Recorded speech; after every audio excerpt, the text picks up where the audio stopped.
네, 오늘 말씀을 보시면 우리가 지난주에 함께 묵상을 했듯이 이제 예수님께서 갈릴리에 계실 때에 이제 초막절이 다가옵니다. 그러자 예수님은 제자들에게 나는 아직 예루살렘에 올라가지 아니할 테니까 너희가 먼저 가서 절기를 지키고 있으라고 말씀하시죠.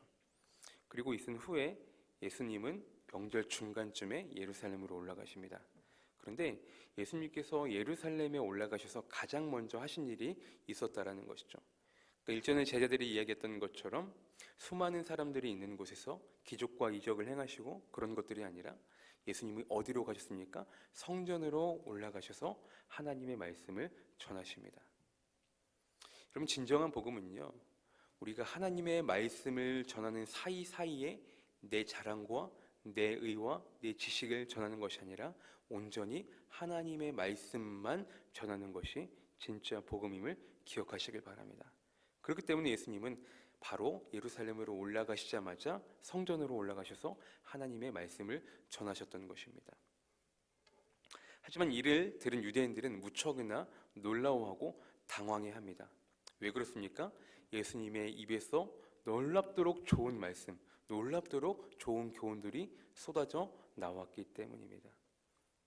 그들의 눈엔, 그들의 기준엔 예수님이 어떤 사람이었습니까? 그저 그런 사람, 잘 배우지도 못한 사람, 좋은 배경과 좋은 학문, 좋은 스펙이 있는 그런 사람이 아니었기 때문에 그런 예수님의 입에서 쏟아져 나오는 그런 말씀과 교훈들을 들었을 때 유대인들은 많이 놀라워하고 당황해 했다라고 기록되고 있습니다. 자, 본문 15절에 보시면 유대인들이 놀랍게 여겨 이르되 이 사람은 배우지 아니하였거늘 어떻게 그를 아느냐 하니. 그러니까 이 한 구절만 봐도 그들이 예수님을 어떻게 생각하는지 너무나 잘 보여주는 그런 말씀이 아닙니까? 그들이 놀랍게 여겨 이르되 이 사람은 배우지 아니하였다. 어떻게 그를 아느냐? 그러니까 그들이 생각하기에 예수님은 글도 알지도 못하는 사람, 잘 배우지도 못하는 사람, 그냥 그저 그런 사람으로만 여겼다라는 것이죠. 이들에게 있어서 누구를 가르치는 교사의 모습은 그야말로 이 세상이 인정하는 사람, 이 세상 말로 스펙이 뛰어난 사람, 잘 나가는 사람, 그런 사람들이 기준이었으니까 말이죠. 여러분, 요즘 시대에도 아직도 이렇게 학벌과 기준과 스펙을 너무나 중요하게 여기는 데가 많지 않겠습니까? 이렇듯 우리의 삶 가운데도 나도 모르게 사람들을 볼 때 내가 정해놓은 기준, 내가 정해놓은 잣대로 남들을 판단하진 않았는지요. 내가 정해놓은 기준 안에 그 사람들이 부합되지 아니하면 속으로 그 사람들을 정죄하고 깎아내리고 비난하지는 않았는지요. 혹은 나의 신앙의 가치관과 맞지 않는다라고 여기면, 나의 신앙의 가치관과 다르다고 생각하면 그 사람들을 내가 더욱더 이상한 사람으로 여기지는 않았는지요. 오늘 본문의 유대인들도 그들이 정한 기준은 늘 세상적인 기준이었습니다. 그렇기 때문에 예수님이 이 놀라운 말씀을 전할 때에 제법 당황해하고 놀라움을 금치 못했다라고 이야기합니다. 그러자 그런 유대인들을 향해 본문 16절에서 예수님이 이렇게 대답하시죠. 내 교훈은 내 것이 아니요 나를 보내신 이의 것이니. 무슨 말씀이십니까?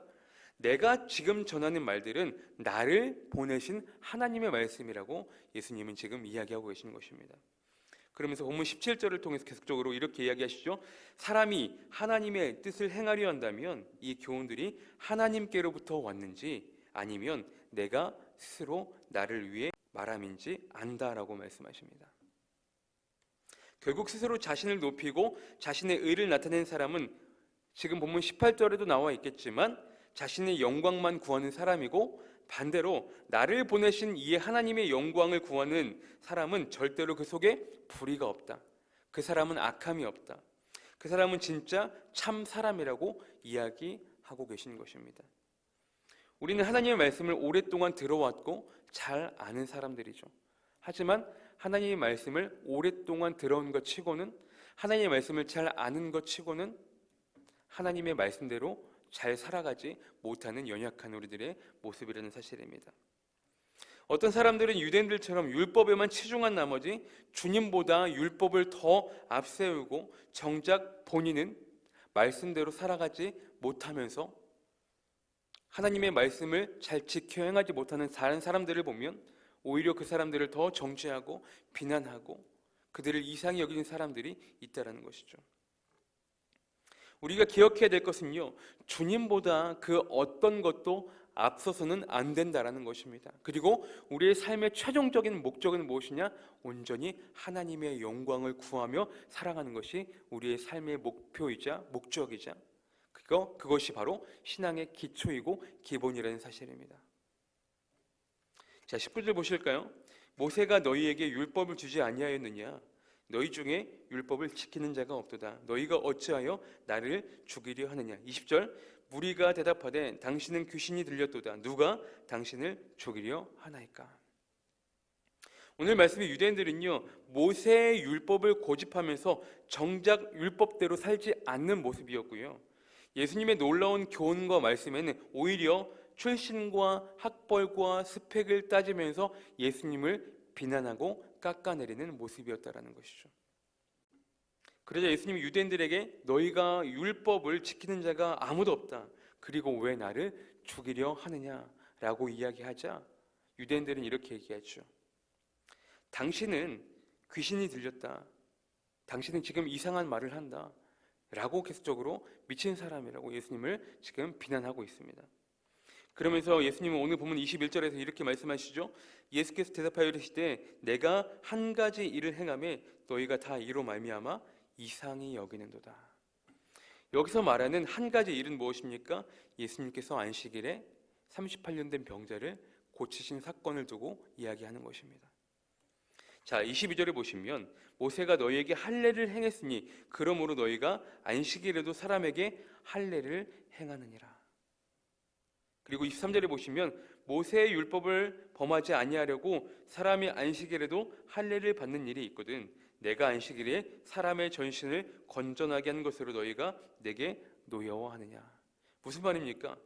너희도 모세에게 할례를 받았고 너희 또한 그 율법을 어기지 않으려고 안식일에 할례를 행하였거늘 내가 안식일에 사람을 온전하게 하려고 사람을 고치는 것이 도대체 뭐가 문제가 되는 것이냐. 그것이 왜 율법을 어기는 일이고 이상한 일이라고 그렇게 화를 내고 노여워하는지 나는 모르겠다 라고 예수님이 지금 이야기하고 계시는 거예요. 그러면서 예수님께서 24절에 묵직하게 한 말씀을 하시죠. 외모로 판단하지 말고 공의롭게 판단하라고 예수님이 유대인들을 향해 말씀하고 계십니다.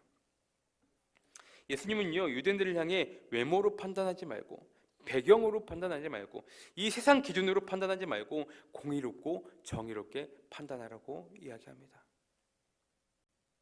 사랑하는 성도 여러분, 우리도 주님 앞에 참 연약한 사람들이죠. 우리는 신앙의 잣대로 누구를 판단하고 정죄할 권한이 없는 사람들입니다. 그렇기 때문에 늘 날마다 우리는 주님 말씀 붙잡고 그 어느 것도 주님보다 앞서지 않음을, 우리의 열정, 우리의 봉사, 우리의 헌신, 그 어느 것도 주님보다 앞서지 않는 인생이 될 때, 그리고 주님을 나의 삶 가운데 최우선으로 모시고 우리가 살아갈 때 주님께서는 우리 가운데 늘 함께해 주실 것이고 우리의 인생을 주님께서 책임져 주시고 인도해 주실 것이며 우리에게 힘 주시고 용기 주시고 지혜 주셔서 우리가 이 세상을 주님의 힘으로 살아나갈 담대할 힘과 용기를 주실 것입니다.